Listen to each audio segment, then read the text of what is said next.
প্রত্যেকটা কথা লাউহে মাহফুজে লেখা আছে, এমনকি আপনার কার সাথে বিয়ে হবে সেটাও, কয়টা বাচ্চা কাচ্চা হবে সেটাও। তাই এত অস্থির হওয়ার দরকার নাই, রিজিকে যা আছে আসবে ইনশাল্লাহ। লেখা যদি হয়ে থাকে আসবে না, আসবে ইনশাল্লাহ, সবর। তো এই জন্য মুমিনদেরকে বলা হয়েছে তোমরা কখনো হতাশ হবে না, কারণ তাকদীর লেখা হয়ে গেছে, হতাশ হওয়ার কোনো কারণ নাই। একটা প্রবণতা আমরা সমাজে দেখছি আত্মহত্যার। ইয়াং জেনারেশনকে আমরা নসিহত করবো যে ভুলেও নিজের জীবনকে বিসর্জন দিতে যাবেন না। আল্লাহ রাব্বুল আলামিন আপনাদেরকে সৃষ্টি করেছেন তার ইবাদত করার জন্য এবং তার জমিনে তার দিনটাকে প্রতিষ্ঠা করার জন্য।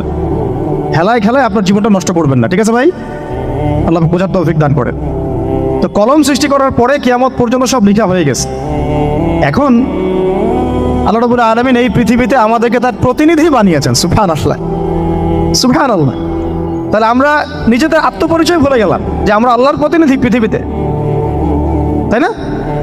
আমরা এখন আব্রাহাম লিঙ্কনের পূজা করতেছি। আব্রাহাম লিঙ্কনের পূজা তো বুঝেন না আপনারা, এটা হচ্ছে ওই যে সকল ডেমোক্রেসির পূজার।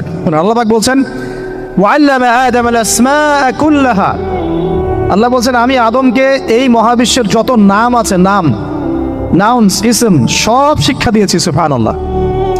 এই মহাবিশ্বের যত নাম, এখানে ইসম শব্দের অর্থ কিন্তু জ্ঞান। ইসম মানে কি? এখানে জ্ঞান। মহাবিশ্বের যে জ্ঞানগুলো আছে এই জ্ঞানগুলো আল্লাহ পাক আমাদের আদি পিতাকে শিক্ষা দিয়েছেন। আমাদের আদি পিতাকে আল্লাহ নিজে শিক্ষা দিয়েছেন। সুবহানাল্লাহ। সৃষ্টিগতভাবে আমরা জ্ঞানী ছিলাম না, আল্লাহ পাক আমাদেরকে জ্ঞান শিক্ষা দিয়েছেন। আমরা ফিলোসফির বইগুলো খুললে দেখবেন ওখানে বুদ্ধিবাদ নামে একটা মতবাদ আছে। মানে তারা বলে যে মানুষ সৃষ্টিগতভাবেই একজন বুদ্ধিদীপ্ত প্রাণী। এটা ভুল কনসেপ্ট। সৃষ্টিগতভাবে আমাদের মধ্যে জ্ঞান ছিল না, আল্লাহ পাক আমাদেরকে জ্ঞান শিক্ষা দিয়েছেন। কথা বুঝতে পারছেন? একটা মতবাদ তাদের আছে অভিজ্ঞতাবাদ, মানে মানুষ অভিজ্ঞতা থেকেই শিখে। আরেকটা আছে সমন্বয় মতবাদ, আপনারা তো এগুলো অনেকে পড়েছেন হয়তো। এর বাইরে যে একটা মতবাদ আছে যে আল্লাহ পক্ষ থেকে ওহী ভিত্তিক মানুষ জ্ঞান শিখে, এই মতবাদ কোনো দার্শনিকের বইয়ে স্থান পেল না। কি আফসোস, কি আফসোস! অথচ মুসলিম হয়ে দার্শনিক তারা, কি আফসোস! আল্লাহ পাকের ওহীর পক্ষ থেকে যে জ্ঞান আসতে পারে এইটা কনসেপ্টই নাই। অথচ এখানে কোরআনে আল্লাহ পাক বলছেন ওয়াল্লামা আদামাল আসমাআ কুল্লাহা, আমি আল্লাহ আদমকে সমস্ত নাম শিক্ষা দিয়েছি। সুবহানাল্লাহ। এরপরে এই যে জ্ঞান আদম আলাইহিস সালামকে আল্লাহ পাক শিক্ষা দিলেন, এর ফলশ্রুতিতেই আল্লাহ পাক বললেন যে ওয়াইজ কুল্লা লিল মালাইকা উসজুদু লি আদম, হে ফেরেশতারা তোমরা এখন আদমকে সিজদা করো। ফেরেশতাদেরকে দিয়ে আল্লাহ পাক আমাদের পিতাকে সিজদা করালেন কিসের কারণে? জ্ঞানের কারণে। জ্ঞানের কারণে ফেরেশতাদেরকে আল্লাহ পাক বললেন যে এই নামগুলো বলে দাও তো তোমরা। তারা বলতে পারলো না, তারা বললো লা ইলম আল্লাহুম্মা লা ইলমা লানা ইল্লা মা আল্লামতানা, আল্লাহ আমাদের তো সেই জ্ঞান নাই, শুধু ওইটুকু জ্ঞান আছে যা আপনি আমাদেরকে শিখিয়েছেন। তখন আল্লাহ পাক বলেছিলেন যে আমি যা জানি তোমরা তো জানো না, আমি কি বলি নাই যে আমি আসমান জমিনের গায়েবের সব খবর জানি? তখন আল্লাহ বললেন যে তোমরা সবাই সিজদা করো আদমকে। তাহলে আমাদের পিতাকে খলিফা করা হলো, জ্ঞান শেখানো হলো, আল্লাহ পাক নিজে শেখালেন, ফেরেশতা মণ্ডলীদের দিয়ে সিজদা পর্যন্ত করালেন। কিসের মানদণ্ডে? আরো আসতে বলেন, জ্ঞানের মানদণ্ডে। এখন যদি আমরা একটু প্রশ্ন ছুড়ে দেই নিজ নিজ বিবেকে, আমরা কি সেই ওহীর 10টা সূরাও শিখেছি?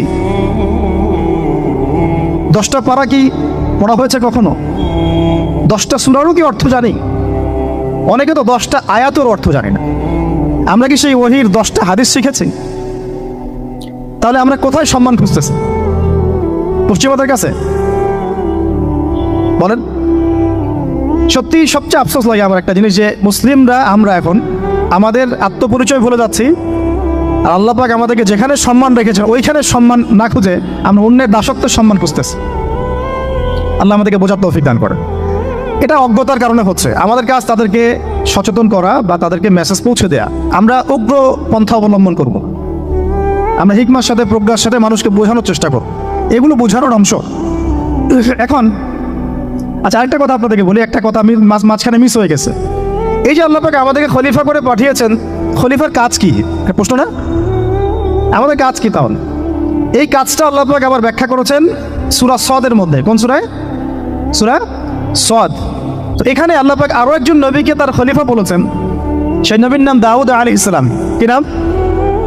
আর দাউদ আলাইহিস সালাম কিন্তু এই জেরুজালেম থেকে, যেখানে এখন ওই জায়নিস্টরা বোম্বিং করে আর কি, নিরীহ মুসলিমদেরকে হত্যা করে বিগত 70 বছর থেকে, ওই জেরুজালেম থেকে কিন্তু দাউদ আলাইহিস সালাম বিশ্ব শাসন করেছিলেন। তার পরবর্তীতে তার সন্তান সুলাইমান আলাইহিস সালামও কিন্তু ওখান থেকেই বিশ্ব শাসন করেছিলেন। আর এখনকার বনু ইসরাইল দাবিদার এই জায়নিস্টরা, তারাও কিন্তু ওই ফিকিরই করছে, ওখান থেকে তারা বিশ্ব শাসন করতে চায় এবং তারা মনে করে তাদের একজন মাসিহ আসবে, সেই মাসিহ আসলে তারা বিশ্ব শাসন করবে। আমরা সেই মাসিহের নাম জানি মাসিহুদ দাজ্জাল। কি নাম? এই দাজ্জালকে ওরা ওদের সত্য মাসিহ মনে করে, আমরা জানি হচ্ছে মিথ্যা ভণ্ড প্রতারক মাসিহ, অথচ ওরা মনে করে এটা হচ্ছে সত্য মাসিহ। এই জায়গায় তারা ধোঁকা খাচ্ছে। অথচ সত্য মাসিহ হচ্ছেন ঈসা আলাইহিস সালাম, যিনি আবার শেষ জামানায় আসবেন এবং তার হাতেই এই মাসিহুদ দাজ্জাল মারা যাবে এবং তারপরে পুরো বিশ্বে আবার ওই খিলাফা কায়েম হবে, ওই যে খলিফা, ওটা সারা বিশ্বে কায়েম হবে। এই টাউন হলও বাদ যাবে না ইনশাআল্লাহ। এখন খলিফার কাজটা কোথায় পাবেন, কোন সূরায় ভাই বলেন? সূরা সাদে আল্লাহ পাক দাউদ আলাইহিস সালামকে খলিফা সম্বোধন করে বলছেন, ইয়া দাউদ, কি চমৎকার আহ্বান, ইয়া দাউদ, হে দাউদ, ইন্না জাআলনাকা খলিফাতান ফিল আরদ। দেখো আমি আল্লাহ তোমাকে পৃথিবীতে খলিফা করেছি। কি করেছি? খলিফা করেছে। তোমার কাজ কি শোনো, ফাহকুম বাইনান নাসি বিল হক। বোঝার চেষ্টা করেন একজন খলিফার কাজ কি। খলিফা মানে আল্লাহর প্রতিনিধি, জমিনে যে দায়িত্বশীল, অন্য মানুষের উপরে যে দায়িত্বশীল, তার কাজ ফাহকুম বাইনান নাসি বিল হক, মানুষের মাঝে ন্যায় বিচার প্রতিষ্ঠা করবে, এটা তোমার কাজ। তাহলে এখন যারা আমরা এই জায়গায় আছি বা ভবিষ্যতে আসব, আরও কাল আগাতে থাকবে, সময় আগাতে থাকবে, নতুন নতুন নেতৃত্ব আসবে, সবার ফাংশন একটাই, ফাহকুম বাইনান নাসি বিল হক। আমাদের কাজ হবে মানুষের মাঝখানে কি করা, ন্যায় বিচার, বিচার ফয়সালার ক্ষেত্রে ইনসাফ করা, ন্যায় বিচার করা। তো ন্যায় বিচার তো এখন জাদুঘরে আছে নাকি? হ্যাঁ, কোনো কোনো ক্ষেত্রে আমরা চাই না যে ন্যায় বিচার জাদুঘরে যাক, আমরা চাই আবারও ন্যায় এবং সাম্যের সমাজ প্রতিষ্ঠা হোক। ইনশাআল্লাহ এরপর থেকে আমরা কোনো অন্যায় সহ্য করব না। ইনশাআল্লাহ এরপর থেকে আমরা কোনো জল্লাদতন্ত্র কায়েম করতে দিব না। আমাদের যা আছে তাই নিয়ে প্রতিবাদ হবে ইনশাআল্লাহ। কারণ এখনকার প্রজন্ম প্রতিবাদের ভাষা বুঝে। এখন যদি আপনারা আবার সেই প্রাচীন জুলুমের তন্ত্রে মন্ত্রে ফিরে যান, তাহলে আল্লাহর গজব চলে আসবে, বড় গজব। তো খলিফার কাজ কি ভাই? কি কাজ বললাম বলেন? মানুষের মাঝখানে ন্যায় বিচার প্রতিষ্ঠা করা। আচ্ছা, আরো আছে, আরো আছে, আয়াত শেষ হয় নাই। আল্লাহ পাক বলছেন ওয়ালা তাত্তাবিউল হাওয়া, ন্যায় বিচার করতে গিয়ে নিজের দাসত্ব মানে প্রবৃত্তির অনুসরণ করো না। ন্যায় বিচার করতে গিয়ে নিজের প্রবৃত্তির অনুসরণ করো না, মন গড়া বিধানের অনুসরণ করো না। আমার মামা, আমার চাচা, আমার খালু পার করে দিও না। প্রবৃত্তির অনুসরণ মানে কি? মন যাচাই তাই করো না। ন্যায় বিচার করতে গিয়ে আল্লাহ পাকের বিধান মেনে চলো।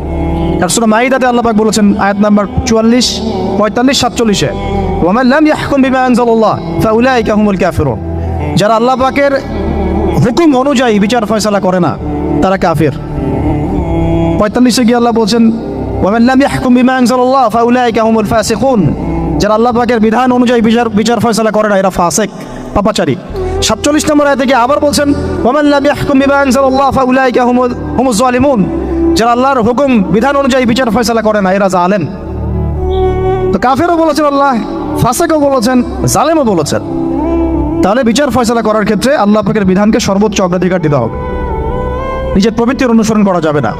নিশ্চয়ই যারা আল্লাহ পাকের সরল পথ থেকে বিচ্যুত হয়ে গেছে, তাদের জন্যে কাল কিয়ামতের মাঠে আছে আযাবুন শাদীদ। আযাবুন শাদীদ মানে কঠিন কঠিন যন্ত্রণাদায়ক শাস্তি, এই কারণে যে তারা কিয়ামতের দিনটাকে ভুলে গিয়েছেন। শাদীদ এর অর্থটা কি, এটা বোঝার জন্য আপনাকে সূরা হাদীদ পড়তে হবে। কোন সূরা? আসলে কোরআনের আয়াতগুলো হচ্ছে আকাশের তারার মতো। তারা দেখবেন আকাশের, তারা দেখাও সুন্নত। ইসলাম তো রসকসীন ধর্ম না রে ভাই, সব কিছুই আছে এখানে। আসলে আমরা জানি না বলে আমরা মনে করি যে এখানে কোনো বিনোদনই নাই, তাই না? এই গান বাজনা না করলে কি হয়, মন শান্তি হয়, এরকম একটা ভাব। যদি আপনি কোরআনের ভিতর ঢুকে যান, আপনার হৃদয়ে এমন নূর আসবে, এমন তৃপ্তি আসবে যে ওগুলো আপনার শুনতে ইচ্ছা করবে না, আপনি কান বন্ধ করে ফেলবেন, নিজেই বলতেই হবে না। এখন কিছু নতুন ইসলামিস্ট আসছে, তারা এগুলোকে ইসলামের অন্তর্ভুক্ত বলে মনে করার দাবি করতেছে, যেগুলো এগুলো তো নিষেধ নাই, এগুলো তো নিষেধ করা হয় নাই। কতটুকু জানেন ইসলাম সম্পর্কে? না জেনে কেন কথা বলেন? নবী সাল্লাল্লাহু আলাইহি ওয়াসাল্লাম রাস্তা দিয়ে হাঁটছেন, ওই সময় তো অনেক পূজা অর্চনা ইত্যাদি হতো মক্কায়। তো এখানে ঢাক ঢোলের শব্দ আসছে। নবী সাল্লাল্লাহু আলাইহি ওয়াসাল্লাম নিজের 2 আঙ্গুল কানের মধ্যে ঢুকিয়ে দিলেন, দিয়ে পাশে একজন সাহাবী তাকে জিজ্ঞাসা করছেন হাঁটতে হাঁটতে হাঁটতে হাঁটতে, তুমি কি এখন আওয়াজ শুনতে পাচ্ছ? সাহাবী বলেন, না ইয়া রাসূলুল্লাহ, এখন আওয়াজ শুনতে পাচ্ছি না। তখন তিনি হাত কান বের করলেন। এটা নবীর সুন্নত। আর আমরা নবীর সুন্নতকে উল্টাই দিচ্ছি কিভাবে দেখেন, আমাদের কানেই এখন ইয়ারফোন। উনি যেটা শুনে কান বন্ধ করতেন, ওইটা আমরা কানে ঢুকা রাখছি একবার। আল্লাহ আমাদেরকে বোঝার তৌফিক দান করেন। প্রত্যেকটা তারাকে আল্লাহ পাক এত সূক্ষ্মভাবে স্থাপন করেছেন যে যদি একটু সামান্য একটু ডানে বামে এগুলো সরে যায়, মহাবিশ্বের এই স্থিতিশীলতা নষ্ট হয়ে যাবে। এবং এটার কসমও আল্লাহ পাক কোরআনে করেছেন সূরা ওয়াকিয়ার মধ্যে। কোন সূরা? সূরা ওয়াকিয়াতে আল্লাহ পাক বলেছেন, ফালা উকসিমু বিমাওয়াকিইন নুজুম, আমি তারার অবস্থান স্থলের স্থিতির কসম করে বলছি। আল্লাহ পাক এর কসম করেছেন। কত গুরুত্বপূর্ণ জিনিস, ঠিক আছে? তো পরেরগুলো বললাম না। সূরা হাদীদ কেন পড়বেন? সূরা হাদীদ আল্লাহ পাক বলেছেন যে ওয়ানজালনাল হাদীদা ফীহি বাসুন শাদীদ। এই যে শাদীদ বোঝাতে গিয়ে হাদীদে আসছে। আল্লাহ পাক বলছেন যে আমি আল্লাহ পৃথিবীতে আসমান থেকে লোহা নাজিল করেছি। অবাক করা বিষয় না? লোহার খনি খুঁজতেছেন আপনারা মাটির নিচে, তাই না? আল্লাহ পাক বলছেন আমি লোহা নাজিল করেছি। আনজালনাল হাদীদা, আমি হাদীদ লোহা নাজিল করেছি। ফীহি বাসুন শাদীদ, যে লোহার মধ্যে আছে কঠিন শক্তি। শক্তি আছে না? আয়রন যে অণু পরমাণুগুলো, এগুলোর শক্তি সবচেয়ে বেশি না? কেমিস্ট্রি তো আপনারা পড়েছেন। তাহলে এখন আল্লাহ পাক বলছেন কিয়ামতের দিন তাদের জন্য আযাবুন শাদীদ, যারা আল্লাহ পাকের খলিফার দায়িত্ব পালন করবে না, যারা খলিফার দায়িত্ব পেয়েও ন্যায় বিচার করবে না, ইনসাফ করবে না, প্রবৃত্তির অনুসরণ করবে, ঠিক আছে, আল্লাহর পথ থেকে বিচ্যুত হয়ে যাবে, তাদের জন্য কিয়ামতের মাঠে এই শাস্তি আছে। তাহলে আমরা কি খলিফা শব্দ বুঝতে পারলাম?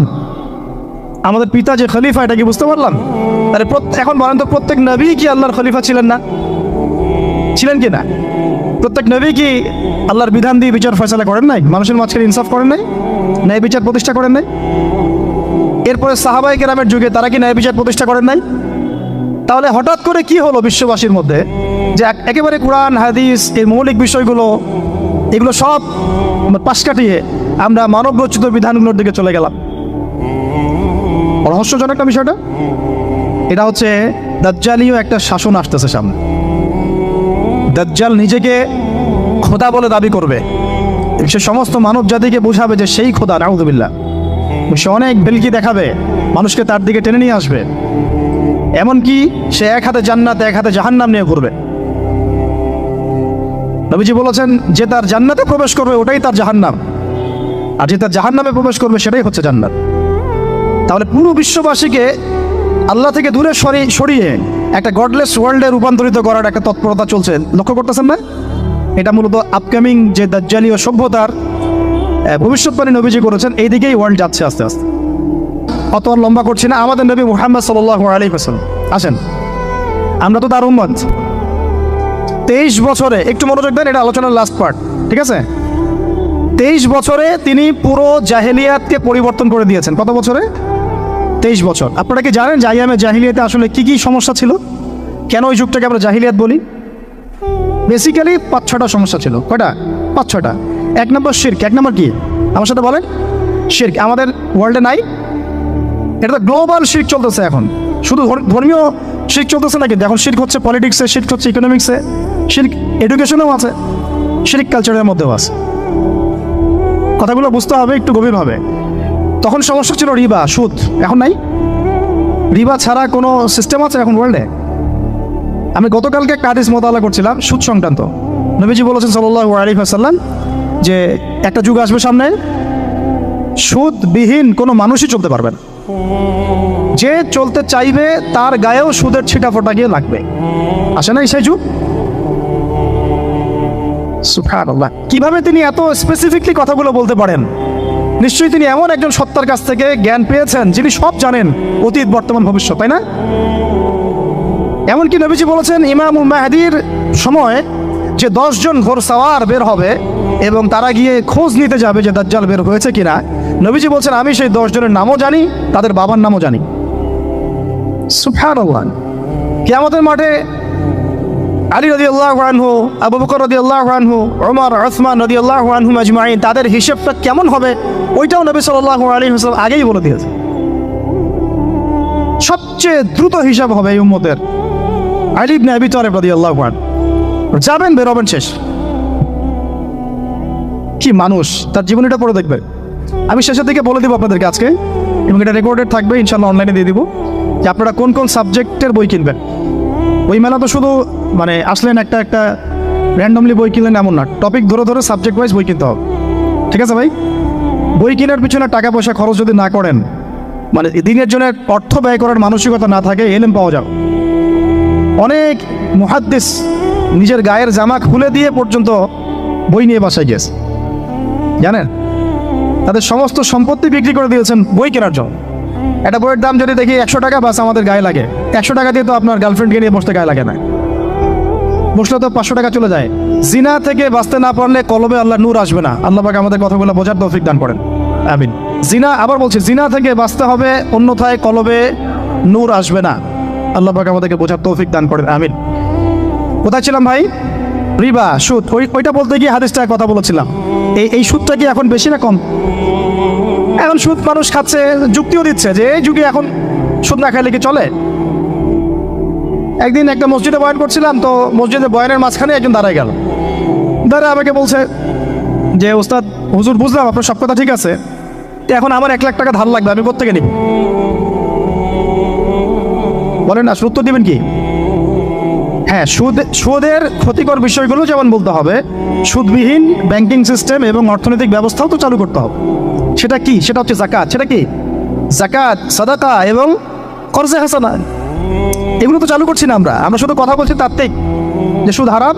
আমিও তো অনেক জায়গায় বলছি, কারণ বলতে হচ্ছে, নাহলে আপনার জানাতে তো হবে। সুদের পাপের সবচেয়ে নিম্ন শাখা হচ্ছে মায়ের সাথে জেনা করা, সর্বোচ্চ শাখা হচ্ছে আল্লাহ এবং তার রাসূলের সাথে যুদ্ধ করা। একটা হাদিস বুখারীতে এরকমও আসছে, বুখারীতে কি তিরমিজিতে, আমি রেফারেন্সটা ভুলে যাচ্ছি, তো হাদিসটা সহিহ। নবী সাল্লাল্লাহু আলাইহি ওয়াসাল্লাম বলেছেন, যে ব্যক্তি 1 দিরহাম সুদ খায়, সে যেন 36 বার জেনা করবে। আর আপনারা তো জানেন, এটা আমার বলার দরকার নাই, 4 শ্রেণীর মানুষকে নবীজি অভিশাপ দিয়েছেন, যে নিজে খায়, তারপরে যে সুদ দেয়, যে লিখে রাখে, যে সাক্ষী থাকে। তা আমি বলতে চাচ্ছি, আইয়ামে জাহিলিয়াতে এই সুদটা ছিল, আমাদের এই বর্তমান ওয়ার্ল্ড অ্যাফেয়ার্সে নাই। বাংলাদেশ একটা কান্ট্রি হিসেবে চিন্তা করবেন না, আপনি গ্লোবালি চিন্তা করবেন, কারণ এখন একটা দেশ স্বতন্ত্রভাবে চলতে পারে না। ওয়ার্ল্ড ব্যাংকের সাথে আপনাকে ডিল করতে হবে, IMF-এর সাথে। আমি যদি প্রেসিডেন্ট হই, তা আমাকেও করতে হবে, আপনি হলে আপনাকেও করতে হবে। তো কথা বলে তো শুধু কথা বলে লাভ নাই, আপনার বিকল্পটা কি? আসল বিকল্প ব্যবস্থাটা কি? এটা তো মূল কথা। ইকোনমিক্স নিয়ে কতগুলো কিতাব আছে এখানে, ইসলামিক ইকোনমিক্স নিয়ে আমরা কতগুলো কিতাব ছাপাইছি, বর্তমান ওয়ার্ল্ড অ্যাফেয়ার্স নিয়ে আমরা কতগুলো কিতাব ছাপাইছি। নবী সাল্লাল্লাহু আলাইহি ওয়াসাল্লাম বলেছেন, শেষ জামানার সবচাইতে আমার উম্মতের উপর ভয়াবহ ফিতনা হচ্ছে মাসিহুদ দাজ্জাল। কি নাম বলেন? এখন আপনি আমাকে মাদ্রাসার পুরো সিলেবাসে এই কন্টেন্টে আমাকে দাজ্জাল নিয়ে একটা ফ্যাকাল্টি দেখান, আছে? কয়টা কিতাব আছে? সবচেয়ে ভয়াবহ ফিতনা, নবীর মুখে, নিজের মুখে বলা, সবচেয়ে ভয়াবহ। এর চেয়ে ভয়াবহ কোনো ফিতনা আসে নাই, আসবেও না। তো এখন আপনি আমাকে বলেন যে এই ফিতনা সংক্রান্ত কতগুলো কিতাব আপনার কাছে আছে বাসায়, বলেন। তাহলে গ্যাপস আছে না আমাদের মধ্যে, গ্যাপস ফিল আপ করতে হবে। কথাগুলো বলার উদ্দেশ্য হচ্ছে গ্যাপসটা ফিল আপ করা। তো এই রিবার সমস্যাটা এখনো আছে। আল্লাহ পাক আমাদেরকে রিবা মুক্ত জিন্দেগি দান করেন, আমিন। এবং আমি রিকোয়েস্ট করব বিনয়ের সাথে, যে আমাদের ঊর্ধ্বতন কর্তৃপক্ষ যারা আছেন, শুধু একটা কাজ করেন না, একটা কাজ একটা বছর করেই দেখেন না কি হয়। প্রত্যেকটা মুসলিম, অমুসলিমদের কথা বলছেন, যেহেতু এটা খিলাফা স্টেট না, সেহেতু অমুসলিমরা এখানে জিজিয়া দিবে না। খিলাফা স্টেটে অমুসলিমরা জিজিয়া দেয়, এটা তো খিলাফা স্টেট না, এটা ডেমোক্রেটিক স্টেট এবং সেকুলার স্টেট। শুধু মুসলিমদের কাছ থেকে, যাদের নিসাব পরিমাণ সম্পদ হয়েছে জাকাত দেওয়ার, সবার কাছ থেকে রাষ্ট্রীয়ভাবে বাধ্যতামূলক জাকাত নেন, দেখেন না অর্থনীতি সচল হয় না। একটা বছর নিয়ে দেখেন না কি হয়। কেউ এই উদ্যোগ গ্রহণ করতে পারতেছে না, কেন হচ্ছে না আমরা বুঝতে পারতেছি না। কর্জে হাসানার এনজিও চালু করা যায়। আমরা অনেক সংগঠন করছি, সোশ্যাল, অরাজনৈতিক ইত্যাদি রাজনৈতিক। আমরা ইকোনমিক এনজিও খুব একটা করতে পারছি না, কিন্তু এই জায়গাগুলো দখল করে ফেলছে। দেখেন কারা কারা, নাম বলতে চাচ্ছি না। যারা দখল করছে তারা কিন্তু এখন রাষ্ট্রের অনেক বড় বড় জায়গায় হস্তক্ষেপ করতেছে। ইভেন ট্রান্সজেন্ডারের মতো ইস্যু কিন্তু তারা ঢুকাই দিচ্ছে ভিতরে, ঢুকায় নেই? উত্তরবঙ্গ জুড়ে, পুরো উত্তরবঙ্গ ঘুরে আসেন, দেখেন কাদের তৎপরতা বেশি। নীলফামারীতে সফর করে দেখলাম যে ওখানে একটা গ্রামের মধ্যে 24টা এনজিও কাজ করতেছে, শুধুই সব। তারপরে মানুষ তামাক চাষ করে খাচ্ছে। একটা দল দাবি করতেছে নবী সাল্লাল্লাহু আলাইহি ওয়াসাল্লাম ছাড়াও আরও নাকি নবী আসতে পারে, নাউযুবিল্লাহ। এবং ওই যে মির্জা গোলাম আহমেদও তাদের অন্তর্ভুক্ত। মানুষ ওই দলের নাম লেখাচ্ছে চাকরির জন্য, ব্যবসা করতেছে তারা দেশের মধ্যে। আরে ভাই, শুধুমাত্র তাত্ত্বিক কথাবার্তা না, আমাদের সংগ্রামটা কিন্তু বহুমুখী। শুধু ইলম অর্জন তো একটা বেসিক জিনিস, এই বেসিকটাই এখনো হচ্ছে না আমাদের। ইলম অর্জনটা বেসিক জিনিস, এটাই হচ্ছে না। এরপরে আপনার অর্থনীতি সমৃদ্ধ করা, সংস্কার করা, সমাজ সংস্কার করা, রাজনৈতিক অঙ্গনগুলোর মধ্যে যে অরাজকতা, এগুলোকে সংস্কার করা, কত কাজ আমাদের। কিন্তু আমরা কিন্তু একটা জায়গাতেও স্থির নাই। ইভেন একটা মাসালাতেও আমরা এক জায়গায় আসতে পারতেছি না, ঐক্যবদ্ধ হতে পারতেছি না। আমরা খুবই ব্যাকডেটেড চিন্তা করতেছি এই জায়গাতে। অথচ আমাদের উচিত ছিল এই প্রবলেমগুলোকে আরও 30-40 বছর আগেই সলভ করা। তাহলে এখন হয়তো আপনি ভালো কিছু পেতেন। আমাকে একটা প্রতিষ্ঠান দেখান যেখানে নুরানি থেকে নিয়ে, মানে নুরানি থেকে দাওরা বা ক্লাস নার্সারি থেকে মাস্টার্স, এরকম সিলসিলায় ইসলামিক শিক্ষা এবং জেনারেল শিক্ষাকে একত্রিত করে একটা সিলেবাস মেনটেন করে পড়ানো হচ্ছে। আমাকে কয়েকটা প্রতিষ্ঠানের নাম বলেন, আমি ওখানে আমার মেয়েকে ভর্তি করাবো। আমাকে দেন, রেডিমেড দেন, আমার ছেলেকে ভর্তি করাবো। আমরা ফিকির করতেছি না। এটা হওয়া উচিত ছিল বিগত 30 বছর আগেই। আমি আপনাদেরকে বলি যে প্রকাশনা সংস্থার ভাইরা আছেন অনেকে এখানে। ধরেন আমাদের রংপুরের কোনো ভাই আপনাদেরকে পুরো 1 বিঘা জমি দিল, বা ধরেন 5 বিঘা জমি দিয়ে দিল, ঠিক আছে? আর আমরা সবাই মিলে দেশবাসীর কাছ থেকে টাকা কালেক্ট করে একটা কনস্ট্রাকশন দাঁড় করে প্রতিষ্ঠান দাঁড় করালাম, একেবারে অনার্স, মানে নুরানি থেকে নিয়ে বা প্লে গ্রুপ থেকে নিয়ে মাস্টার্স, এরকম ফ্যাকাল্টি আর কি করলাম। এখন ভাই, আপনারা যারা বই প্রকাশ করতেছেন, আমাকে কি আপনারা বই দিতে পারবেন? প্রত্যেকটা ক্লাসে আমি কোন কোন বই পড়াবো পারবেন? আমাকে কি সিলেবাস দিতে পারবেন? কথা বলেন। প্লে গ্রুপে কোন কোন বই পড়াবো আমাকে দেন, নার্সারিতে দেন, STD 1-এ দেন, 2-তে দেন, 3-তে দেন, 5-এ দেন, এভাবে আপনি আমাকে ক্লাস 10 পর্যন্ত দেন। তারপরে কি আপনি আমাকে অনার্স, মাস্টার্স, এই ফ্যাকাল্টিগুলো আলাদা আলাদা, এগুলো কি ইউনিভার্সিটি আদলে আপনি কি আমাকে সাজা দিতে পারবেন? আমরা জায়গা দিব, টাকা দিব, প্রতিষ্ঠান করে দিব। প্রকাশনা সংস্থা থেকে কি আমরা এতটুকু পেতে পারি? এবং এমন আলেমের প্রোডাক্ট যে আলেমরা সারা ওয়ার্ল্ডকে ডিল করতে পারে, মানে ইন্টারন্যাশনাল স্কলার। এখান থেকে যাবে UK-তে গিয়ে দাওয়াতি কাজ করে আসবে, অস্ট্রেলিয়া গিয়ে দাওয়াতি কাজ করে আসবে, মালয়েশিয়া গিয়ে দাওয়াতি কাজ করে আসবে। আন্তর্জাতিক মানের আলেম আমরা কি জেনারেল শিক্ষিত ব্যাকগ্রাউন্ড থেকে তৈরি করতে পারবো? পারছি কি? আর আপনারা আমাকে বলেন তো ভাই, যে কত % মানুষ জেনারেল শিক্ষিত আর কত % মানুষ মাদ্রাসায় শিক্ষিত? কাদের পরিসংখ্যানটা বেশি? তারা কি, তাদের কোনো অবদান রাখার কোনো সুযোগ নাই? এখন যদি এই ক্লাসিক্যাল পড়াশোনা না হয়, ইলমের এই গভীরতায় না যায় এবং বড় বড় ওলামায়ে কেরামদের সোহবতে তারা না আসে, তাহলে কিভাবে তারা বিশুদ্ধ ইসলাম শিখবে আর প্রচার করবে আর প্রতিষ্ঠা করবে? যে আজকের এই বইমেলাটা এই অঞ্চলটাকে আলোকিত করে রাখলো। যদিও আমরা যদি দেখতাম যে এখানে একটা কনসার্ট হচ্ছে এবং নামি দামি কোনো ব্যান্ড শিল্পী এসে এখানে গান গাচ্ছে, হ্যাঁ, একদম গিটার প্লে করছে, ড্রামস প্লে করছে, নাচ হচ্ছে, তখন দেখতেন যে এখানে লোকের সমাগম আরও বেশি হতো। লোকের সমাগম কি হতো? বেশি হতো। তো এই যে একটা জাহালাত, এর পিছনের কারণটা কি? কেন দুনিয়াবি কোনো লালসা দেখলে মানুষ ছুটে আসতেছে, আর কেন এখানে তুলনামূলক উপস্থিতি কম? এটার কারণটা কি?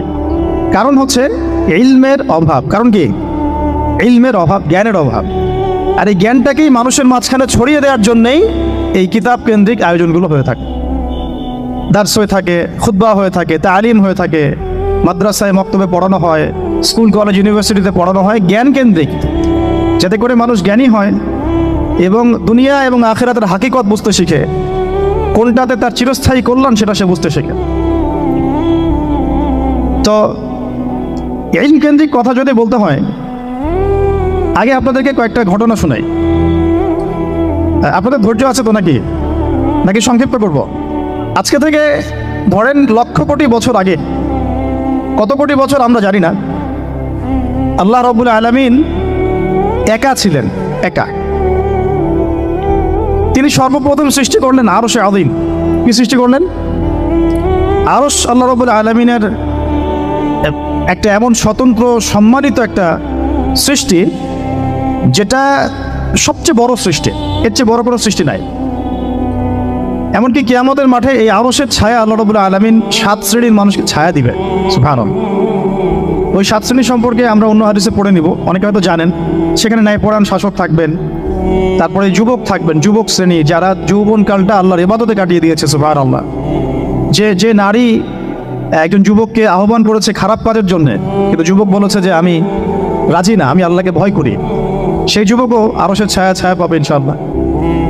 তারপরে সেই দুই ভাই বা ব্যক্তি যারা একে অপরকে আল্লাহর জন্য মহব্বত করে, তারাও আরশের ছায়া পাবে। এমন ব্যক্তি যে গোপনে দান করে, মানে ডান হাত দিয়ে কি দান করছে বাম হাত জানে না, তারাও আরশের ছায়া পাবে। এমন ব্যক্তি যে অন্ধকারে বা একাকী আল্লাহ পাককে স্মরণ করে এবং চোখ দিয়ে দরদর করে পানি পড়তে থাকে, এই ব্যক্তিও আরশের ছায়া পাবে।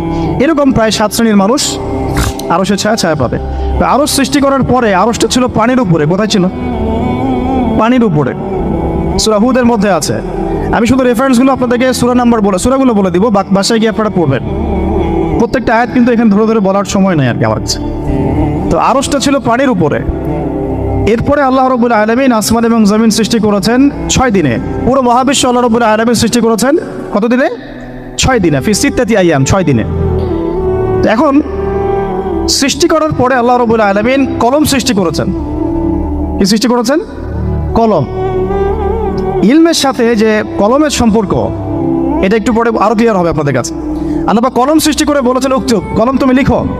কলম তো আমাদের সংজ্ঞামত জড় পদার্থ, তাই না? হ্যাঁ, তো আল্লাহ পাক বলছেন কলমকে তুমি লিখো। তো কলম কথা বলছে, মাযা আকতুব, আমি কি লিখবো? আল্লাহ পাক বলছেন লিখো, কিয়ামত পর্যন্ত যা যা হবে সব লিখে ফেলো। এরপর আল্লাহ রাব্বুল আলামিন লাউহে মাহফুজের মধ্যে একদম from the very beginning till the last day of judgement প্রত্যেকটা কথা লাউহে মাহফুজে লেখা আছে। এমনকি আপনার কার সাথে বিয়ে হবে সেটাও, কয়টা বাচ্চা কাচ্চা হবে সেটাও। তাই এত অস্থির হওয়ার দরকার নাই, রিজিকে যা আছে আসবে ইনশাআল্লাহ। লেখা যদি হয়ে থাকে আসবে না? আসবে ইনশাআল্লাহ, সবর। তো এই জন্য মুমিনদেরকে বলা হয়েছে তোমরা কখনো হতাশ হবে না, কারণ তাকদীর লেখা হয়ে গেছে, হতাশার কোনো কারণ নাই। একটা প্রবণতা আমরা সমাজে দেখছি আত্মহত্যার।